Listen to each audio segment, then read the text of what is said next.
তাহলে অভিনয়ের জন্য সত্যি ঢাকার কারওয়ান বাজারে মাছ কাটতে হয়েছিল তটিনীকে।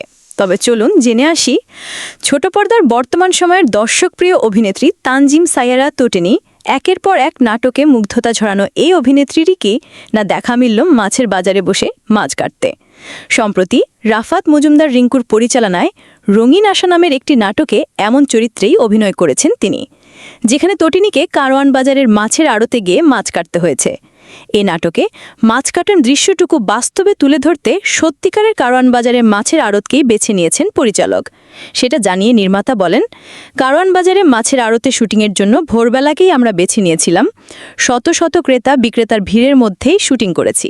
একটি সত্যিকারের মাছ কাটার দোকান ভাড়া করেছিলাম। ওই দোকানে বসেই তটিনী মাছ কাটার কাজ করে শুটিং করেছেন। তটিনীকে চেনা জানার উপায় ছিল না, মনে হচ্ছিল সত্যিকারেই মাছ কাটার কাজ করে মেয়েটি। কাজটি করতে গিয়ে দারুণ সব অভিজ্ঞতা হয়েছে বলে জানান তটিনী। তিনি বলেন, 3 দিন ভোরে আড়তে প্রায় 2 ঘন্টা করে শুটিং করেছি। প্রতিদিনই ভোর 4টায় ঘুম থেকে উঠে কারওয়ান বাজারে যেতে হতো। বাজারের মধ্যে উৎসুক শত শত মানুষের ভিড়ের মধ্যে শুটিং চালিয়ে নেওয়া কঠিন ছিল। শুটিং দেখার জন্য সাধারণ মানুষের কৌতূহল বেশি, তাও আবার কারওয়ান বাজারের মাছের আড়ত। তটিনী আরও বলেন, দৃশ্যগুলোতে সত্যি সত্যি মাছ কেটেছি। আমার তো এই ধরনের কাজে অভিজ্ঞতা ছিল না। বাসায় মাছ কেটেছি কয়েকদিন। শুটিংয়ের সময় আমাকে 5 কেজি ওজনের মাছ কাটতে দিয়েছিল।